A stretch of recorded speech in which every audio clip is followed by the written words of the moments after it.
You are listening to Fast Track Podcast, the place to be to fast track your personal finance or fast track your business, or both, through a series of conversations with those who have learned it, done it, and made it.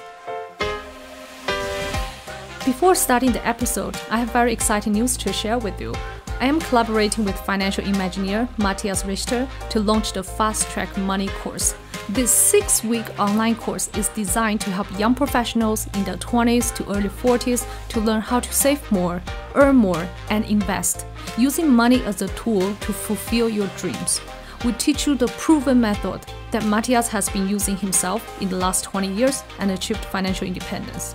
So sign up today on fasttrack.live/money course to transform your relationship with money from today.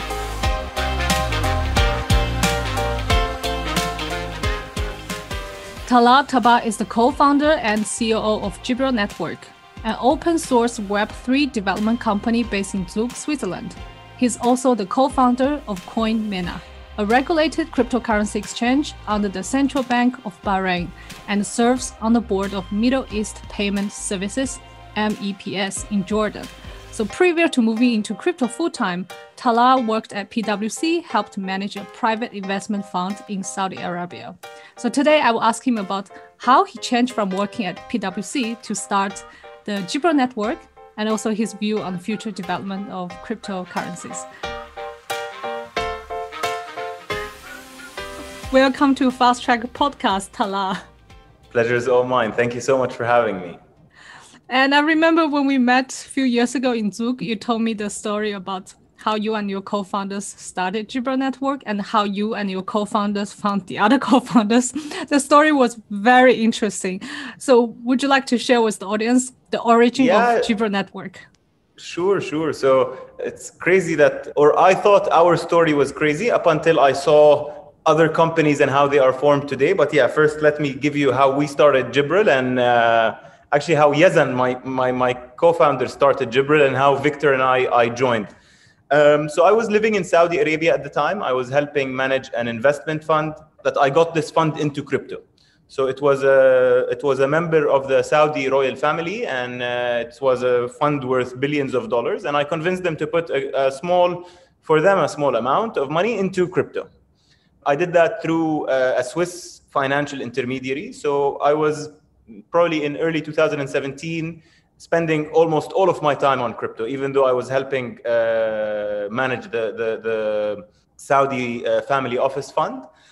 And basically I saw on LinkedIn that someone called Yazan quit his job and was independently researching crypto. So Yazan is a Jordanian-American chemical engineer. We went to the same high school. He's 4 years older than I am. And I don't know him very well, or now I know him very, very well. But 4 years ago, I didn't know him very well. He was a friend of my cousin's, same high school. And I knew that he was very smart and very eccentric. So I messaged him on LinkedIn saying, hey, what are you researching in blockchain? In 2016, 17, not a lot of people, at least in the Middle East, were researching crypto. And if they were doing it, they were doing it part-time. No one had quit their jobs just to do that. So I'm like, okay, this sounds interesting. I messaged him. He's like, I'm thinking of doing a company called Hawala. Hawala means like a transfer, money transfer in Arabic or in the Middle East slang. And I told him, so how big is your team? He's like, there is no team. I'm starting to come up with it. And he had met a very smart physics professional. He's an engineer, but he has studied physics. His name is Victor. He's from St. Petersburg, Russia. And Yazan and Victor met online, which meant that up until the time I spoke to Yazan, Victor and Yazan had only chatted. They had never seen each other. They had never spoken on video. Anyway, Yazan ended up connecting all of us. And at the time, crypto was starting to pick up. In early 2017, there was excitement around crypto. So we all agreed that we would quit whatever we were doing. I left Saudi Arabia, my job in Saudi Arabia. Victor left what he was doing. Yazan was already out of his previous job. And we started working on an idea to basically move financial assets from the real world onto Ethereum. And the thought process was, crypto is a very good way to send value. You can program logic into crypto. I still recall the pitch from 2017. Basically, cryptocurrencies are basically a very good way to move value, but they are not stable, regulated, or insured. If you look at real estate, if you look at stocks, they are stable or somewhat stable, regulated, insured, and people understand how to value them. So we thought, you know what, why don't we bring assets from the real world and represent them in the form of a token, which now is something that became, I guess, quite popular, which is tokenization of financial assets. We created a prototype. The prototype was to create a US Treasury bill, which is the most popular security in the world, and represent it in an Ethereum smart contract. So we did that as our MVP, obviously doing it remotely. We had never met. And then we came up with, or Victor and Yazan actually came up with an idea and wrote a white paper about it, where we would basically use a token to power all of these tokenized assets. So we did what's known as an ICO, initial coin offering. And to do that, we wanted to do the initial coin offering in a regulated way, in a proper way, because in the crypto world, it attracts the best and the worst of people. It attracts very smart, ambitious people, but it also attracts criminals and that's so true. Same with any new industry. It was the same with the internet when it first came out. Anyway, so the first time I met Victor was at the lawyer's office in Zug to register the company. So that was the first time we actually met face to face. We registered the company. We got our financial license. I went back to Saudi. He went back to Switzerland. He went back to Russia, sorry. And then in end of 2017, we conducted an initial coin offering. The initial coin offering was successful. We raised over $30 million, in around 1 month. And then the first time we actually meet in person was when we did an event in Korea in January 2018. So we'd been working together for almost a year. We spoke almost every hour, but we had never all been in the same room. The first time we were in the same room, it was, we did something called like the Jibrel blockchain event in Korea. It was a pretty big event, over 1,000 people. We had like top class speakers. We had CZ, the founder of Binance. He was one of the speakers, which is crazy because in the beginning of the presentation, he comes and says, this is the first time I fly out for a crypto conference, which now obviously he does on a very frequent basis. That was actually the first time all three of us were in the same room. And since then, we've been working on various Ethereum products.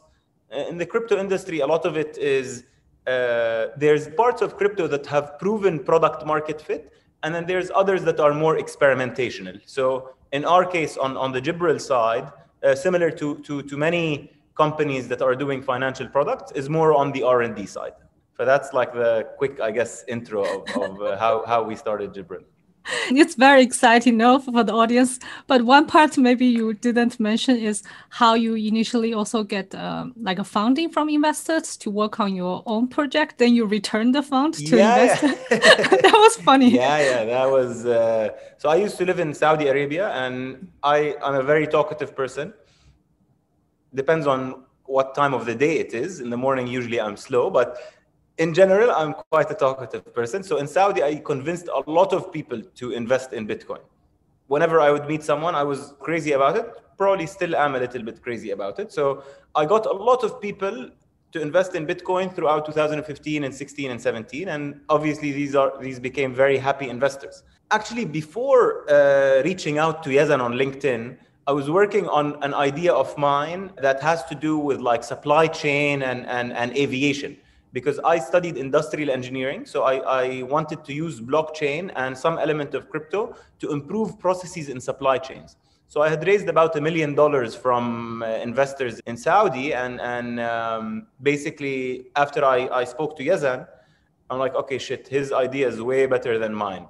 So I went back to the investors, told them, listen, I'm no longer doing this. I had paid maybe $40,000 to create a prototype. I paid that myself, and I gave back the investors the money. They told me, okay, so what are you going to do? Told them I'm doing this other thing. And they said, okay, just move the money to this other company, which kind of showed me in the first hand that investors usually bet on people and don't bet on products or ideas, because ideas and products, especially at a very early stage, can change very rapidly. Yeah, that's true. Are they very happy now since they moved their investment to other projects? Yeah, I mean, yeah, the Jibrel Network token was in the ICO at about 25 cents. It reached almost $1. So people who were able to sell obviously were happy. But again, crypto is like, if you think of level of risk, the holding cash is considered low risk. I personally don't see it as low risk, but we can get into that discussion later on. And then you have bonds, you have equities, venture capital, which is investing obviously in startups and stuff. And then you have crypto, which is perceived to have very high risk. So investors coming into this industry kind of know that you shouldn't put all of your life savings. You should be cautious and understanding that you could lose your money. But again, it depends on your risk profile, right? If at the time I was a single 26-year-old engineer living in Saudi, I didn't give a shit if I lost my money. I was going to be able to find another job. I didn't have responsibilities. Maybe now I would think of it differently. I'm married, I'm a bit older. But yeah, I mean, each person or each company can decide how their risk profile looks like. Yeah, absolutely correct. And but yeah, to answer your question, those investors are very happy investors. And now, like, where's Jibrel Network? You recently launched Tranche Finance and then a few other projects. Like, give us an update. Yeah, so I mentioned we did the ICO in 2017. When we did the ICO in 2017, there wasn't a lot of infrastructure products, meaning to use any type of tokenized assets, which was what we were creating, you needed to have a wallet, you needed to have a block explorer, you needed to have APIs to connect to Ethereum, which meant that there was a lot of infrastructure pieces that were not ready. So we decided to build them ourselves. At the time, it sounded like a brilliant idea. Now, with the benefit of hindsight, clearly it wasn't the best idea because the wallets, the block explorers, everything is available open source and better than what we had built.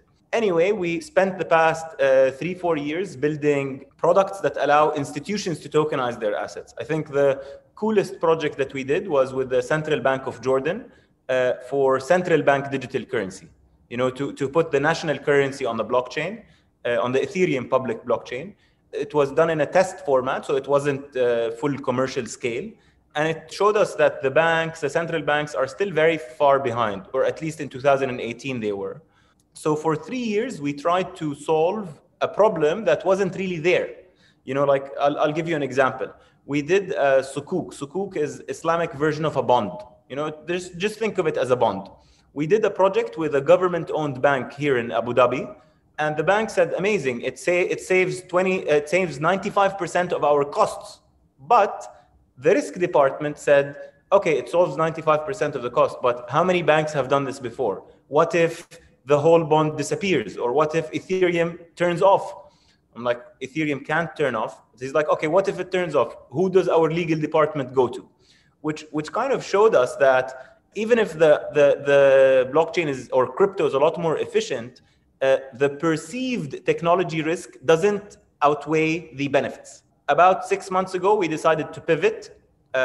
We rebranded and launched a product called Tranche.finance. So Tranche.finance is basically, I don't know if you've heard of decentralized finance. It's a new subsect within crypto that allows you to borrow, lend, basically do all sorts of financial transactions. The first version of crypto, Bitcoin, allowed me to send you money without an intermediary, right? I can send you Bitcoin from my wallet to your wallet. In decentralized finance, we can do all sorts of financial transactions, not only payments. You can borrow, you can lend, you can insure, you can trade without an intermediary. So that's what we're building with Tranche. We're actually building risk management tools for the decentralized finance space. I can go into more detail, but I don't know if all the audience would be interested in that. But if they are, they can go to tranche.finance and reach out to me as well. And is it more for institutions or for companies, or is it for individuals? So I'll be very honest, having tried to build for institutions the past 3-4 years, screw the institutions for now. We build for anyone that wants to use it, and eventually the institutions will come. in crypto, there's a very fine line between individual and institution.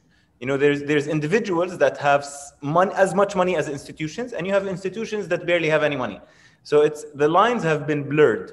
The reality is, on tranche.finance, we don't know who the users are, and we don't care. If you go to something like compound.finance, which is one of the best examples of decentralized finance, you can lend your money and make interest, or you can borrow money and obviously pay interest on that. But the borrower doesn't know who the lender is. The lender doesn't know who the borrower is, because it's a trustless system.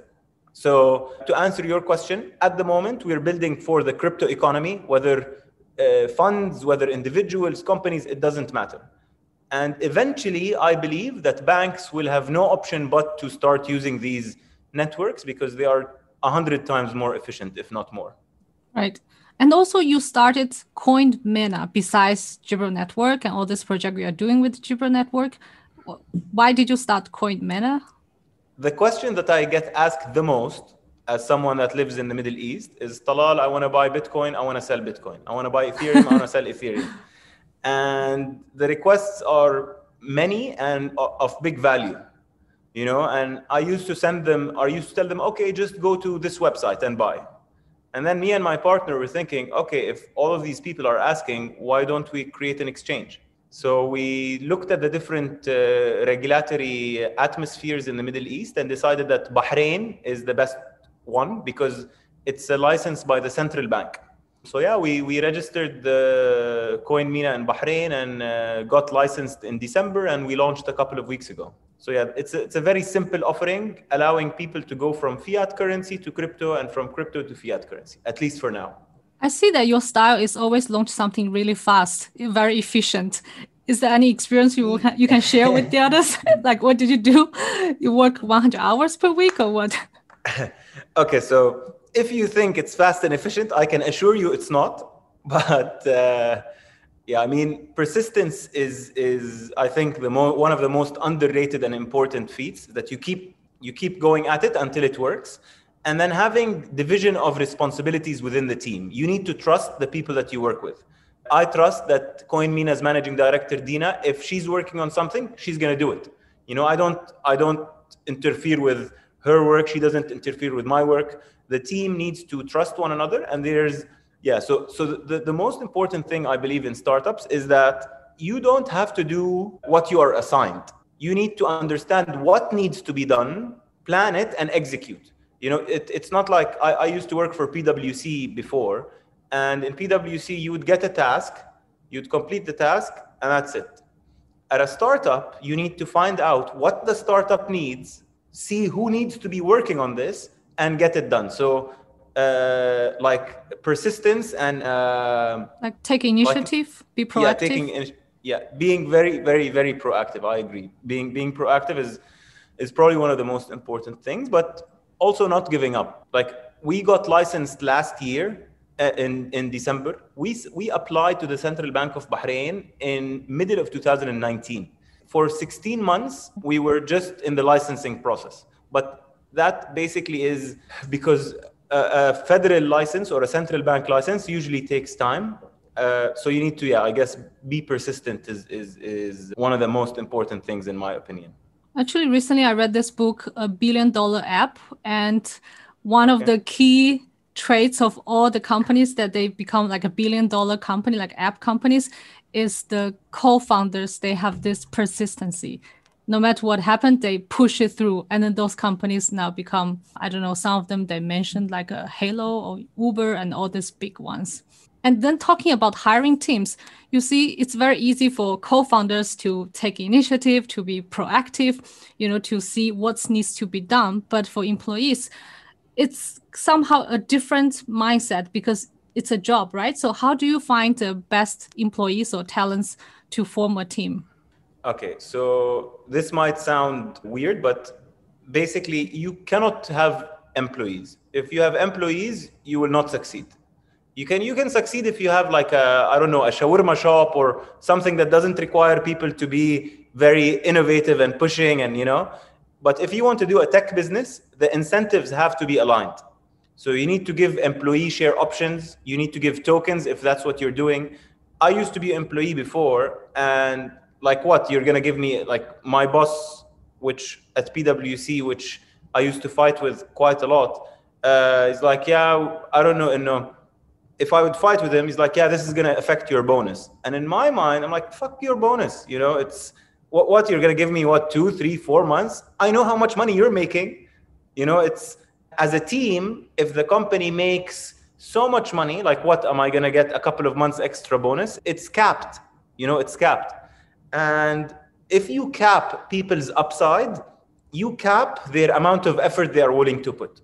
But if you keep the upside uncapped, meaning if you give them options, if you give them tokens, the upside is uncapped, which means their efforts and input and contribution can also be uncapped. That's something that we haven't figured out completely, obviously, because we're still definitely an early stage company. But I think it's one of the most important things to align the financial incentives between the team and the company. So I don't see anyone as an employee. We see everyone as colleagues. Oh, that's really nice to hear. I also like this concept. I find it so difficult to say, oh, my boss, my boss. I feel everybody is like employees. We work together. And that's one of the things I really like working in the startup space. You work together. And you have a team globally, I assume, like people located in different countries? Yeah, I mean, we used to have a proper office in Dubai, and then our lease expired in March, which was like prime time COVID. We didn't renew. And now we just rented this office again. So we have like 6 people in Dubai. My partner, Yazan, and the CEO, is in New York. We have someone in Italy. We have someone in Egypt, someone in India, people in Jordan, Bahrain. I'd say the main base is Dubai, but we hire based on skill and motivation, not on location. How do you coordinate with the team? How they work together with time differences, different locations? Yeah, it's not easy, but we have daily stand-up every day. Everyone has to attend. If you can't attend the stand-up, then you're not part of the team, basically. Everyone has to say what they did yesterday and what they're going to do today without too much discussion. It's a short call. And then there's many software tools that help you track. So on the development side, we use Jira. For communication, internal communication, we use Slack. But it's not easy. I would be lying to you if I told you we are operating at the efficient level. We continue to try and improve, but it's obviously a challenge. But why do you choose daily stand-up instead of weekly? Yeah, if everyone in the team is going to say what they did on a weekly basis, it becomes like very high level. They don't go into details. Whereas if it's daily, yeah, I think we've preferred daily. We have like cross-team calls that are weekly, that are bi-monthly, but the stand-up is daily. And I think that has worked for us so far. There is no secret sauce, by the way. Whatever works for you, you continue. Like it's not one size fits all for everyone. And also, I see that you're also on the board of like Middle East Payment Services, so MEPS in Jordan.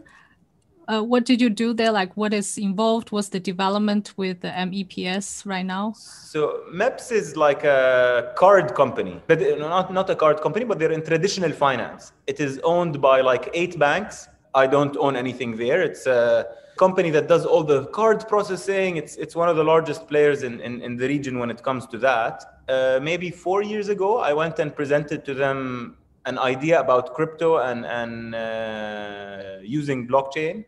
And their vice chairman at the time told me, listen, like, I don't think we're going to use your technology so far because it's a bit too advanced, but we would love to have you as an independent board member with us. So I've been with them for maybe 2-3 years now as like an independent board member from like the startup or the fintech or crypto side. So I'm part of their hiring committee. I'm part of their strategy committee. And it's my first real board experience, which is, yeah, I mean, it's very interesting, to be honest, because it's so different. Like, I've never worked at a bank, but I would never want to work at a bank. Like MEPS, it's a fintech or financial company, but it is like between a bank and a startup. It's not as big as the banks, but it's not as fast as the startups. So it's an interesting combination. But yeah, I think MEPS has an amazing future because basically there's such a big target market. In Jordan, maybe 60% of people don't have a bank account. And the way that these people will get financial services will be primarily through companies like MEPS. Interesting. Because when I was living in Congo, Africa, also a lot of people don't have bank account, and instead they have this, phone credits. They use phone credit as a sort of way of transfer money. And my last question. That's very popular in Africa. My last question to you for today is, what do you see the development for Jibrel Network in this year or coming years?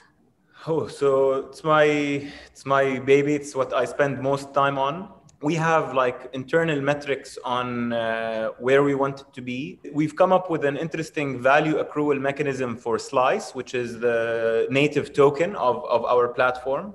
So my main goal is to get Slice to succeed. And I do believe that we have a solid offering that can allow us to do that. But the reality is crypto is still a new industry. So even if there's a lot of hype around it, etc., I do think that crypto is still a new industry. So we will keep trying to innovate, keep trying to release new products that serve a market need and also contribute to the Slice value accrual mechanism. So this is like the short-term goal. The long-term goal is obviously something that's a passion of mine, which is giving access to financial services to the masses, like democratizing access to financial services. Yeah, sounds very exciting. Is that you moved like the original Jibrel Network token to Slice now? Yes, so we did that for several reasons, because the main reason is Slice is a lot more decentralized. The Jibrel Network token was designed for banks, for institutions. So it included stuff like right to seize, right to freeze, which are very centralized functions and would not work in the DeFi world. So that's mainly why we did that. Yeah, and I hope the audience have found something interesting and something new that learned from you today. And lastly, if they want to find out more about Jibrel Network, Tranche Finance, even want to get into crypto, where can I find those information? There's, pretty much all the usual suspects: Twitter, LinkedIn, our website. So tranche.finance or jibrel.network. These would be the two links. And you can find, actually the most active one is Discord. Because Discord is more of a chat and all of the team are active there. So probably Discord is the best place to ask questions. Best place to read is Medium. But if you go to the website, you'll see all the social media links. And yeah, I'll put that in the show notes. Amazing. Thank you so much for having me. Really, it's been a pleasure. I hope you enjoyed this episode of Fast Track Podcast. Show me your support by liking this episode and sharing it with your friends. Join the Facebook group at Fast Track Podcast 1, or you can find us on Instagram, YouTube, and of course the homepage fasttrack.life. See you in the next episode.